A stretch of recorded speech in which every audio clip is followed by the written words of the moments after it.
오늘 우리에게 주신 하나님의 말씀은 신약성경 요한 1서 1장 1절에서 3절 말씀입니다. 신약성경 387쪽에 있습니다. 요한 1서 1장 1절에서 3절 말씀 제가 읽어드리겠습니다.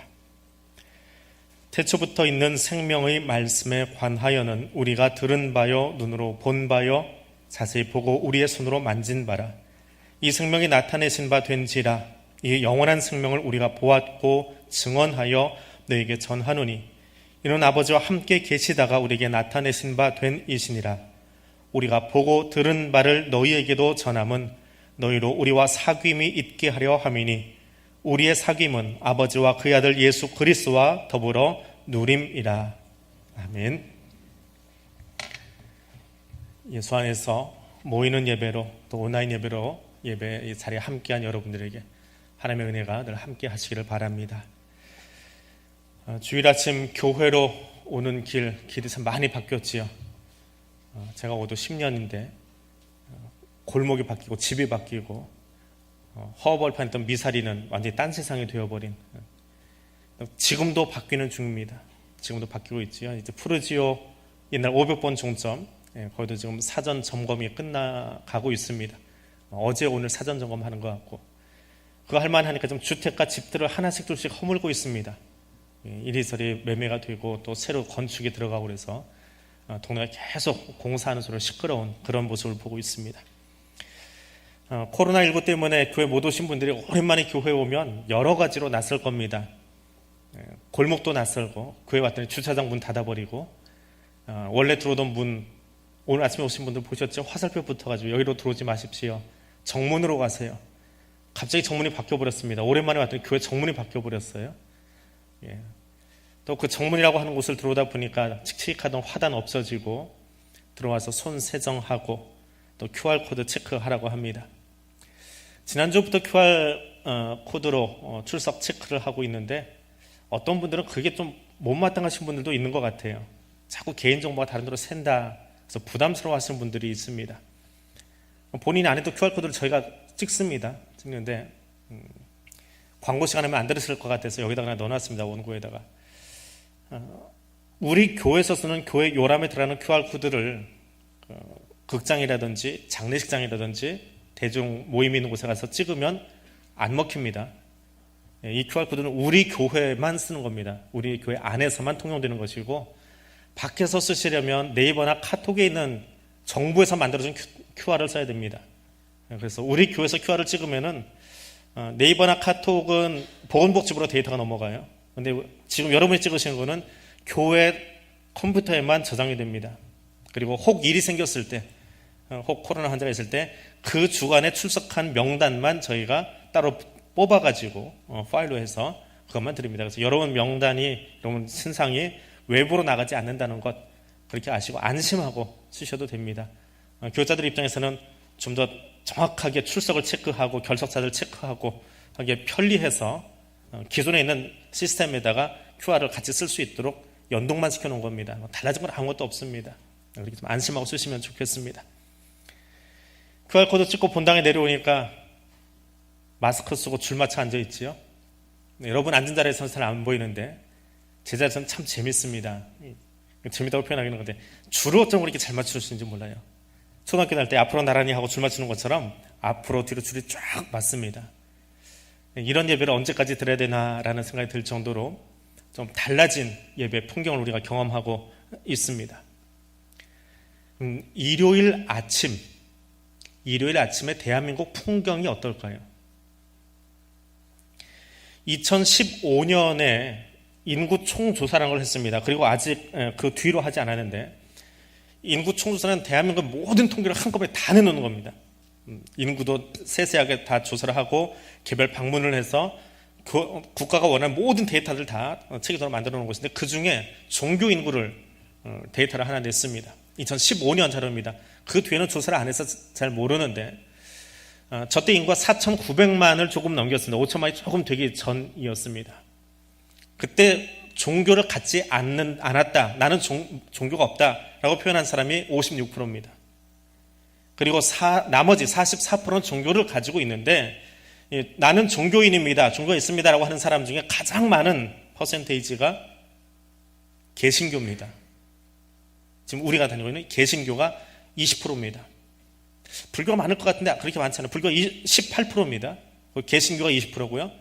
국가에서는 개신교와 로만 캐톨릭을 다르게 봅니다. 분류를 시켜놨어요. 우리는 기독교라는 범주 안에 같이 넣어놓는데 천주교가 약 한 18% 됩니다. 16%, 18%. 합치면 사실은 기독교 인구가 불교 인구를 훨씬 넘어섭니다. 그리고 그 다음에 따라오는 게 뭐냐 하면 원불교가 따라옵니다. 원불교가 갑자기 늘어났어요. 저기는 프로테스를 내놓으니까 전체 인구 중에 프로테스트가 0%라고 되어 있는데 굉장히 많습니다. 소위 대한민국 안에 3대 종교 안에 들어갑니다. 자, 이야기를 왜 하느냐면 일요일 아침, 주일이라고 표현 안 하고요, 일요일 아침에 교회를 따라하는 종교들이 있어요. 불교도 교회를 따라합니다. 일요일날 법회를 하고요, 여름 불교 학교가 있고요, 교회를 다 따라갑니다. 자, 법회도 일요일날 있고, 예배도 일요일날 있고, 미사도 일요일날 있고, 교당에서 드리는 모임, 원불교입니다. 교당도 일요일날 합니다. 소위 종교인 것, 여기까지 하면 종교인 것 다 잡힙니다. 나머지는 뭐 대순진리에 조금 해서 찔끔찔끔 있으니까. 대한민국 전 인구의 약 40%, 거의 절반에 가까운 숫자가 일요일 아침이면 각자의 종교를 따라서 어디론가 이동을 한다는 거예요. 자기들의 종교를 소위 제사 드리던 혹은 예배를 드리건 법회를 하기 위해서요. 그게 일요일 아침의 풍경입니다. 지금은 코로나 때문에 많은 사람들이 교회로 다 모이지는 못합니다. 온라인 앞에 앉아 있기도 하고요. 대략 온라인까지 다 해서 전체 그리스도인 약 2015년 자료로 해서 900만 대한민국 기독교인 인구 중에, 개신교 인구 중에 약 40%가 예배를 드린다고 그래요. 모이는 예배 혹은 온라인 예배로. 온라인 예배는 완벽한 추정치는 아닙니다만 대략 통계치로 설문조사를 해보면 약 40에서 50% 정도가 드린다고 한다면 전체 대한민국 인구 중에 약 1000만 정도가 지금 움직이고 있는 겁니다. 주일, 우리가 주일이라고 하는 일요일 아침에 말입니다. 그 많은 인구 중에 여러분은 여기에 왜 오셨습니까? 특별히 이 자리까지 나오신 이유, 그리고 시간을 내서 기억하고 온라인 앞에 지금 여러분이 앉아있는 이유는 무엇입니까? 믿음 때문이지요. 믿는다라고 하는 거지요. 믿는다라고 하는 것이 무엇입니까? 무엇을 믿습니까? 하나님께서 우리를 사랑하셔서 우리를 살리시려고 죄로 말미암아 죽은 우리를 죄의 권세 아래, 죽음의 권세 아래 있던 사람들을 생명의 권세로 성령의 법 아래로 옮겨 놓으시려고 구원의 역사를 이끌고 계신다. 지난주 우리가 함께 묵상한 말씀이지요. 이것을 내가 믿는 겁니다. 지적으로 이해하는 거지요. 이것도 믿음의 한 방편입니다. 지적으로 뭔가를 아는 거예요. 이해하기도 하고. 또 하나는 코로나19에도 불구하고 이 아침에 뭐 고덕동에 사시는 분이야 그렇다 치더라도 그 멀리서 어떻게 오셨습니까? 1시간 걸려 교회 와서 예배 1시간 들고 다시 1시간 걸려 또 가셔야 되는데, 그나마 경기도 좀 가깝지요. 더 멀리서 오신 분들도 있는데 왜 그 열심을 내고 여기로 오셨습니까? 믿음이 뭐길래 그 열심을 내고 이 1시간의 예배를 위해서 여기까지 달려오셨습니까? 또 누군가는 여러 가지 사정 때문에 교회까지 오질 못하지만 그저 아침에 샤워하고 옷 갈아입고 다시 온라인 매체 앞에 앉아서 이 시간을 구별하고 앉아있는 이유가 무엇입니까? 믿음이 대체 뭐길래 그렇게 거기에 앉아있느냐라고 하는 겁니다. 이것도 믿음의 또 다른 한 방편입니다. 머리로 아는 것과 내가 구별해서 예배 자리에 나온 것, 이것도 믿음의 한 방편입니다. 그런데 이것만 가지고 우리가 믿는다라고 표현하기는 부족하지요. 더 많은 이야기를 이 안에 담고 있습니다. 자, 아무개가 믿음이 있다. 어떻게 하면 그걸 볼 수 있습니까? 그 사람 믿음이 있는지 없는지. 자, 교회 처음 나온 새 가족들을 한번 여러분 상상해 보십시오. 혹은 교회 나온 지 얼마 안 되신 분들은 조금은 이해하기가 쉬울 이야기일 수도 있습니다. 지금은 온라인 예배를 제가 드리고 있기 때문에 예배 인도자들이 찬송가 어디를 펴니다, 성경 어디를 읽습니다, 지금 기도자분들 이거 다 안내를 해드립니다. 유언 사회라고 그래요. 근데 코로나가 있기 전에 우리 교회는 무언 사회였습니다. 그냥 반주자의 전주에 의해서 찬송이 시작되고 그 다음 순서가 올라와 있다가 찬송이 끝나면 그냥 자리 바꾸고 여기서 기도가 진행이 됩니다. 그럼 처음 나오신 분들은 찬송을 찾으라고 해도 바쁜데 갑자기 노래가 시작이 돼요. 기도를 하는데 기도자의 언어가 이해가 되지 않습니다. 우리는 너무 익숙한 교회 용어를 사용하면서 기도를 해요. 사람들이 다 아는 이야기를 하지 않습니다. 사람들이 일반적으로 아는 이야기로 기도하려면 유치부에 가서 여러분의 어린 자녀들 놓고 기도 한번 해보세요. 거룩하시고 영존하시고 전능하신 하나님, 우리 권속들을 시켜주시옵소서. 유치부 아이들이 참 잘 듣겠습니다. 그렇지요? 세가족 수준에 맞춘다면 유치부 아이들이 들을 수 있을 만한 언어로 해야 되는데 우리는 그렇지 않아요. 또 다른 것은 다들 기도 시간이 되니까 눈을 감고 머리를 다 숙입니다. 이건 한국적인 기도 방법이지요. 그런데 앞서 기도하시는 분의 언어가 내가 가지고 있는 정치적인 성향하고 달라요. 뭔가 좀 불편한데 이 교회는 다 똑같은 거 봐요. 아무도 거기서 아무 소리 않고 가만히 앉아 있어요. 또 저 사람이 가지고 있는 어떤 사고방식, 거기서 나오는 언어들이 있거든요. 근데 다 통일됐나 봐요. 이 교회를 다니다 보니까 아무도 대꾸를 안 해요. 가만히 있다가 조금 지나니까 아멘 합니다. 그거 좀 움직이는 소리가 나요. 언제 눈을 떴을까요? 옆 사람이 쿡쿡 찔러줘서 눈을 떴어요. 그 사람은 언제 눈을 뜨는지 몰라요. 왜 그 시간에 눈을 떠야 되는지 모릅니다. 이게 세가족이에요. 너무 익숙한 우리들에게는 저거 뭐야 하겠지만 세가족은 그렇다고요. 찬송가를 펴는 것도 익숙하지 않고 오늘 본문 요한일서 1장 1절에서 3절 읽겠습니다. 그래서 나도 찾는다고 열심히 찾았어요. 찾아놓고 보니까 내가 가진 거하고 달라요. 태초에는 갔는데 그 다음에 말씀이 달라요. 태초에 있는 생명의 말씀이에요. 근데 나는 태초에 말씀이 계시니라 거기가 보이는 거예요. 이거 뭐야? 내 성경은 어떻게 된 거야? 알고 보니까 나는 요한복음을 펴고 있는 거예요. 자, 이런 세 가족의 모습이 잘 이해가 되지 않는 분들은 주중에 열리는 법회를 한번 갔다 오십시오. 믿으라는 게 아니라 가서 법회 1시간을 참석해 보십시오. 따라갈 수 있나? 용어가 다르고 행동이 다르고 절차가 달라서 버벅거리다가 진짜 대한민국에 이런 낯선 동네도 있구나, 불교가 이런 거구나 하고 오실 겁니다. 세 가족이 여기 들어오면 딱 그런 감정으로 앉아 있다가 간다는 거예요. 믿는다라고 하는 게 뭡니까? 그 단어가 다 이해가 되어지고 그 순서를 완벽하게 외우고 자연스럽게 물 흐르듯이 예배를 잘 드리면 믿음이 좋아진 건가요?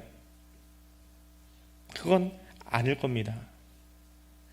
교회 처음 오신 분들에게 신앙생활을 한다라고 하는 것은 무엇일까요? 고민해 보셨습니까? 어떻게 하면 믿음이 좋다, 있다라고 표현할 수 있을까라고 하는 겁니다. 그 이야기를 설명하기 위해서는 믿는 자들에게 주어진 결과가 무엇인지를 분명하게 알아야 됩니다. 우리가 잘 아는 성경 구절이 있습니다. 요한복음 3장 16절입니다. 하나님이 세상을 이처럼 사랑하사 독생자를 주셨으니 이는 저를 믿는 자마다 멸망치 않고 영생을 얻게 하려 하십니다. 믿음의 결과가 무엇이라고요? 영생을 얻는 겁니다. 이것이 성경의 요약입니다. 믿으면 영생 얻는 거예요. 믿으면 찬송가가 찾아지고, 믿으면 성경이 찾아지고, 믿으면 기도의 용어가 다 들리고, 믿으면 예배 스스로 외우는 것이 아니라 믿으면 무엇이요? 영생을 얻는 겁니다. 믿으니까 영생하는구나, 영원히 사는구나, 천국 가는 거구나. 맞는 말인데 영생이 무엇인지 잘 모르는 소리예요. 믿음이 무엇인지 알려면 그 결과물인 영생이 무엇인지 알아야 돼요. 영생이 무엇입니까? 번역하기로는 오래 사는 것, 영원히 사는 것이라고 번역을 해놓았는데 그건 단어의 번역이고요. 성경은 영생이 무엇인지 우리에게 알려주고 있습니다. 요한복음 17장 3절입니다. 영생은 곧 유일하신 참 하나님과 그가 보내신 자 예수 그리스도를 아는 것입니다. 하나님이 누구신지, 하나님이 왜 예수 그리스도를 나에게 보내셨는지 뭐 하는 거라고요? 아는 거예요. 이 안다라고 하는 유대인의 사고는 머리로 아는 것이 아니라 온 삶으로 그것을 수용하고 안다, 받아들인다, 그렇게 살아간다라고 하는 말입니다. 우리말 단어는 머리로 안다라고 되어 있는데 하나님이 그런 분 정의를 내리자는 게 아니고 하나님이 어떤 분이신지, 나와 어떤 관계 속에 계신 분인지, 예수 그리스도 내 삶 속에 어떤 분이신지를 바로 아는 것이 뭐라고요? 영생이에요. 그 영생을 얻는 방법이 뭐예요? 믿음이에요. 믿으면 그것을 얻게 되는 거예요. 영생을 얻게 되는 거예요. 하나님이 누구신지, 예수 그리스도를 누구신지 알게 되어지더라 라고 하는 겁니다. 그래서 믿음이라고 하는 것은 하나님의 사랑을 기쁨으로 내가 받아들이는 겁니다. 그게 믿음이에요. 머리로 하는 것, 교회 나오는 것, 그것도 중요합니다. 근데 진짜 믿음은 뭐냐? 하나님이 나를 사랑하셔서 해놓으신 그 모든 일들에 대해서 기쁨으로 받아들이는 거예요. 다시 신앙생활 처음 하신 분들에게로 가봅니다. 아유, 요즘 설교는 지난주 또 이번 주 설교는 새 가족에게 좀 이렇게 초점을 뒀습니다. 오래 드신 분은 다 아는 거 하고 좋을지 모르겠는데 기초부터 다시 한번 새겨보세요. 내가 제대로 알고 있는지. 신앙생활을 처음 하고 나면 뭔가 이제 내가 교회 나가기로 했으니까 주변에서 들은 얘기도 있는데 좀 열심히 뭔가 해봐야지 하는 생각이 사로잡힙니다. 근데 그런 우리의 자세를 향해서 성경은 분명하게 이야기합니다. 믿음이 뭐냐? 앞에서도 이야기했지만 하나님이 행하신 일을 온전하게 내가 받아들이는 거다. 근데 믿는다라고 하는 것이 어려운 이유가 뭐냐 하면 예수를 처음 믿는 사람뿐만이 아니라 기존의 성도들조차도, 기존의 나조차도 곧잘 그렇게 이야기합니다. 저는 믿음이 견고하지 못해요. 저는 아직 믿음이 초짜예요. 예수 믿은 지 10년 지나신 분이, 20년 지나신 분이, 집사 된 지가 몇 년인데 아직도 저는 믿음이 견고하지가 못해요. 그럼 언제 견고해지시려고요? 얼마나 오래 하면, 얼마나 더 교회를 다니면 믿음이 견고해집니까? 무엇을 해야만, 뭔가 열심히 봉사도 하고 뭔가 잘 해야만 믿음이 견고해진다라고 하는 소위 공로주의에 빠져있는 모습은 새 가족이 되었건 기존의 성도가 되었건 똑같습니다. 믿음은 공로주의가 아닙니다. 공로로 믿는 것이 아니에요. 나의 의로, 내 열심으로 되는 것이 아니라 하나님이 주시는 것을 받아들이는 거예요. 자, 그 믿음의 내용이 대체 무엇이냐? 그것을 예수님의 비유를 들어서 아주 잘 설명해 주신 대목이 있습니다. 우리가 잘 아는 탕자의 이야기입니다. 아버지에게 아들이 이야기합니다. 아버지, 내게 상속될 것을 나누어 주십시오. 그리고 그 돈을 들고 집을 나가버립니다. 나가서는 정말 마음대로 씁니다. 자유하지요. 자유롭게 누구에게도 구속받지 않고 그 자기 돈 가지고 마음껏 허랑방탕하게 쓰다가 거지 중에 상거지가 되어버립니다. 밑바닥 생활을 경험하며 돼지가 먹는 쥐엄나무 열매를 먹습니다. 그러면서 생각합니다. 아버지 안에 있는 게 구속당한 게 아니라 그게 진짜 자유였구나. 내가 자유한 줄 알고 나오는데 이게 아니구나. 다시 아버지에게로 돌아가야 되겠다. 내 아버지 집에는 먹을 것도 많고 종들도 이렇게 살지는 않아. 그래서 아버지 집에 가서 나를 종 중에 하나로, 머슴 중에 하나로 여겨달라고 해야 되겠다 하고 집으로 돌아갑니다. 아들이 집을 향해서 패배자의 모습으로 터벅터벅 걸어가고 있는데 그 아들을 기다리고 있던 아버지, 동구 밖까지 나와 있다가 아들을 바라보고는 한 걸음에 뛰어나면서 아들을 끌어안고 너무너무 좋아서 아들의 옷을 입혀주고 가라스를 끼워주고 집으로 들어서 잔치를 벌입니다.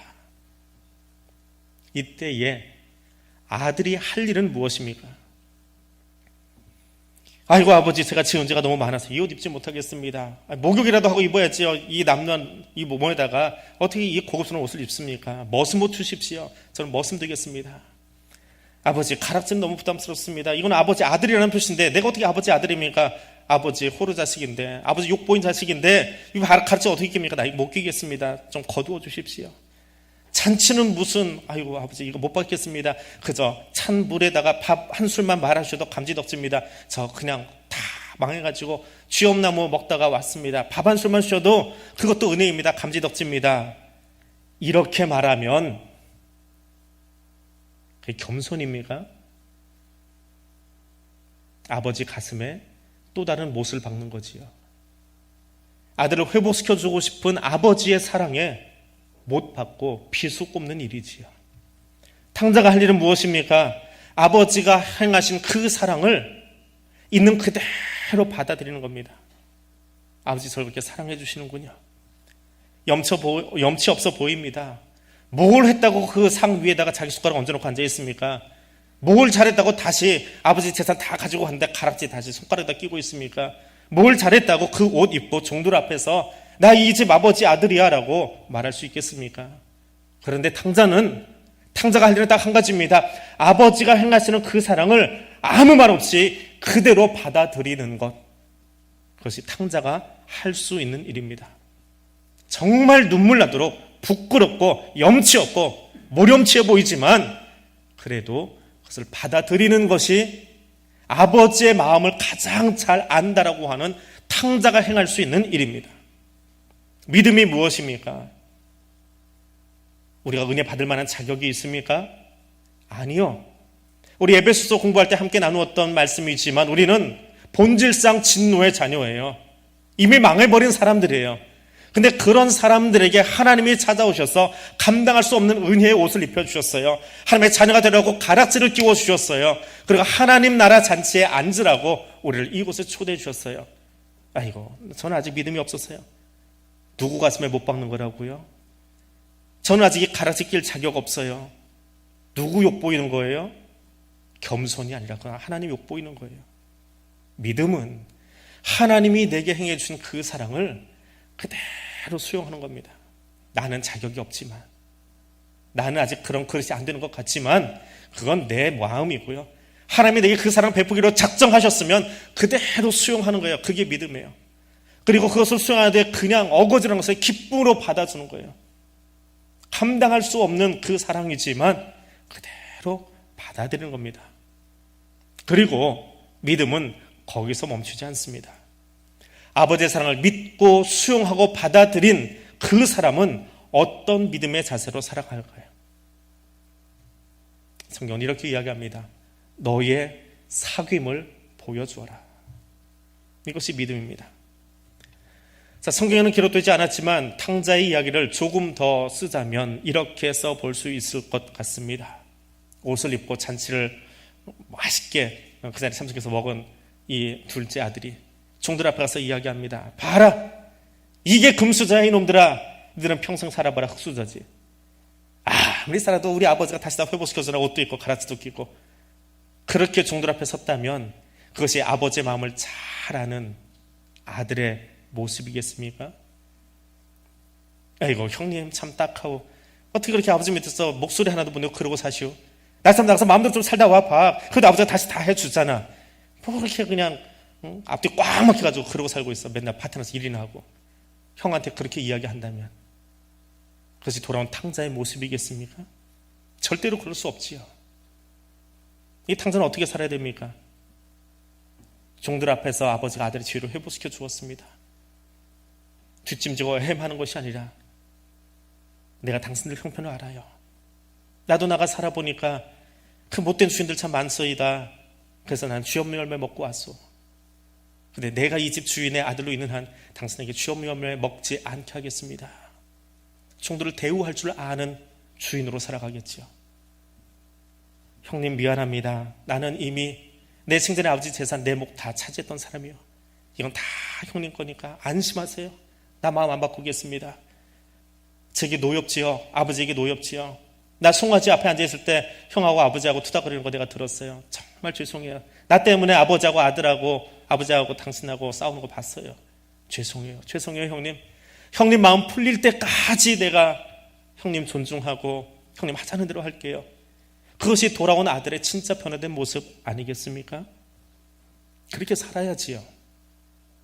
그것이 사귐이에요. 그것이 사귐입니다. 좀 열매 먹던 시절 생각하면서 아버지께 받았던 그 사랑으로 종들을 사랑하고 그렇게 대해주고 좋은 주인 되고 자기 집안 가족들에게 자기가 행했던 그 일 때문에 노엽고 서러웠을 아버지나 형님에게 본문 속에는 등장하지 않았지만 그 어머니에게 그 상처는 가슴에 다 보듬어지도록 다시 그것을 안아드리고 사랑할 수 있는 그 삶을 살아가는 것. 아버지는 이 둘째 아들이 고기 잘 먹으라고 잔치에 앉은 것 아닙니다. 그렇게 살아가라고요. 예전에는 어찌 살아서 내가 가슴 아프게 하고 집 나가는지 모르겠지만 이제는 그렇게 살아달라고 그 마음으로 그 사랑을 베풀지 않았을까요? 그것이 아버지의 사랑을 받아들이는 겁니다. 그것이 믿음이에요. 그리고서 한 걸음 더 나가봅니다. 옆집 사람이 봐요. 옆집이 이 집을 보는 거예요. 탕자네 집을 보는 거예요. 야, 부모는 저런 거구나. 부모는 저런 거구나. 좋겠다. 우리 아버지는 맨날 이래라 저래라만 하는데 저 아버지는 다 받아주시는구나. 우리 돌부처는 이래라 저래라 공양만 받는데 저 집 아버지, 하늘 아버지는 저렇게 다 퍼주시는구나. 저게 아버지 사랑이구나. 그 집에 들어갔더니 막 나가던 그 아들이 변화돼서 저렇게 효자되고 저렇게 종들 챙길 줄 아는 그런 가족의 삶을 살아가는구나. 나도 그 집 식구면 참 좋겠다. 그럼 나도 저렇게 살아볼 수 있을 텐데. 둘째 아들의 사귐을 보고, 둘째 아들의 삶을 보고 옆집 사람들이 얼마나 부러워할까요? 우리도 저렇게 살아야 되겠다라고 말입니다. 이것이 신앙생활입니다. 믿음은 이것입니다.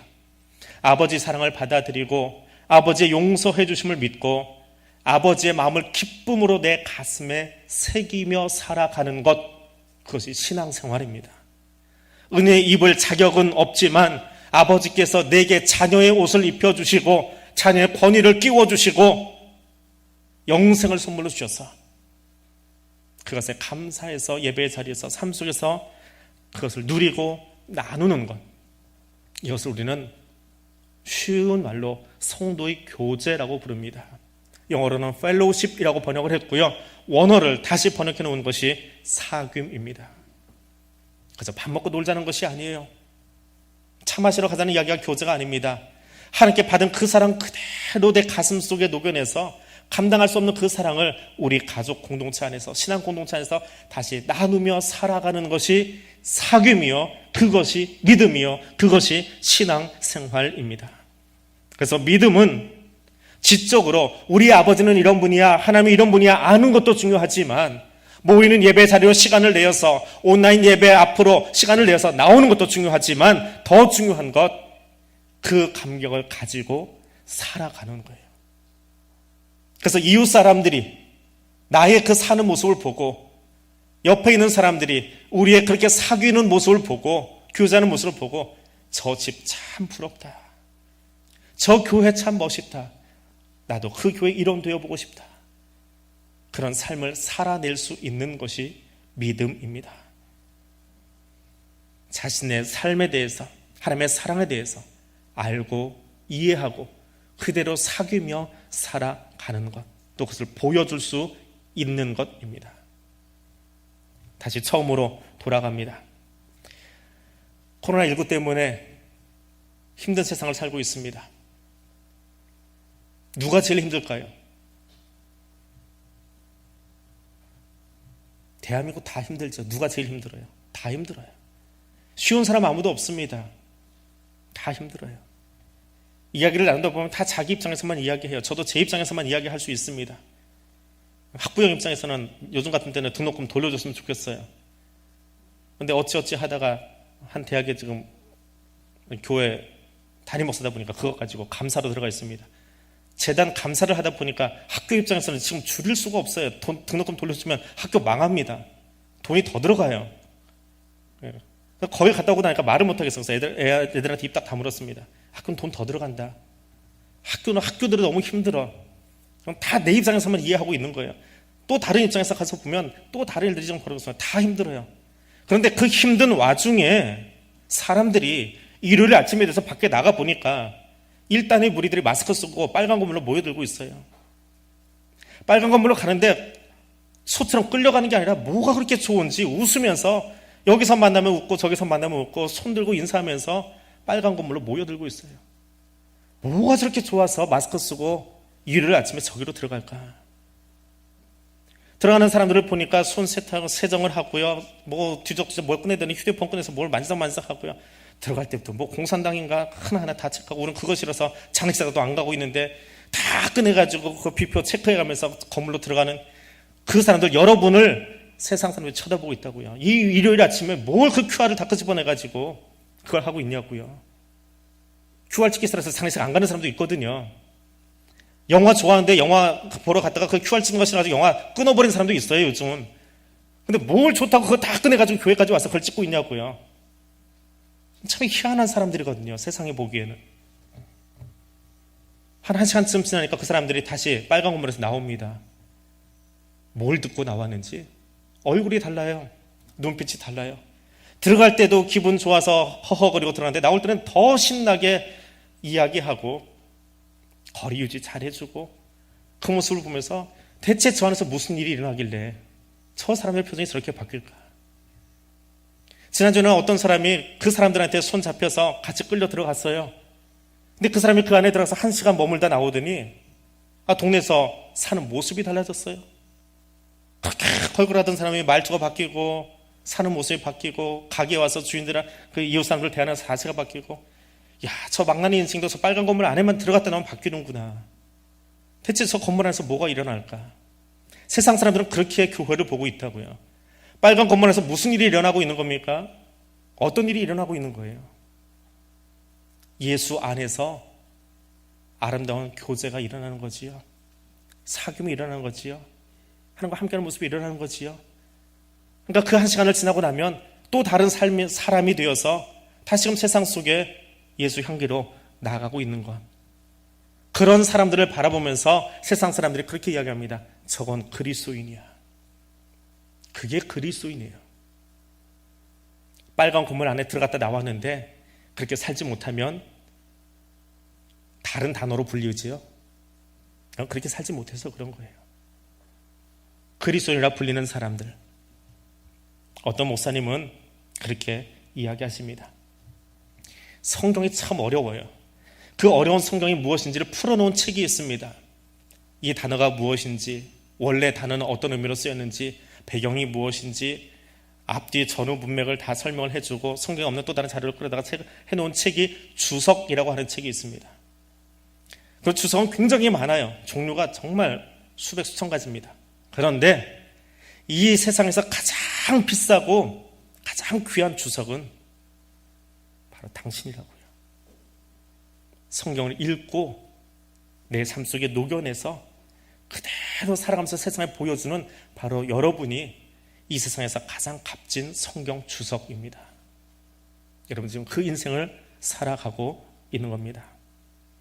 하나님의 사랑으로 그 안에서 생명을 얻어서 예수 안에서 하나 된 여러분, 예수 안에서의 사귐이, 예수 안에서의 살아감이 무엇인지를 세상에 보여줄 수 있기를 원합니다. 그것이 세상을 향해서 여러분이 성경을 보여주고 들려주는 가장 아름다운 신앙생활하는 것, 믿음의 사람으로 살아가는 모습입니다. 기도하겠습니다. 사랑의 하나님, 죄인된 나를 사랑하셔서 독생자 예수 그리스도를 십자가에 내어주신 하나님, 우리의 죄를 다 짊어지고 십자가에 죽으시고 부활하신 성자 하나님, 그 사랑에 감격하여 오늘도 새롭게 예수 안에서 하나님의 백성으로 살아가도록 이끄신 하나님 감사합니다. 예수 그리스도의 십자가 사랑을 통하여 보여주신 그 사랑 안에서 살아가겠습니다. 예수 그리스도와 더불어 살아가는 성도들과 아름다운 사귐의 삶을 살겠습니다. 우리의 사귐이 세상과 같지 아니하고 하나님과 그 아들 예수와 더불어 사랑하며 교제하는 그리스도인의 삶을 살겠습니다. 내 삶을 통해서, 교회를 통해서 하나님의 영광이 드러나기를 원합니다. 예수님 이름으로 기도드립니다. 아멘.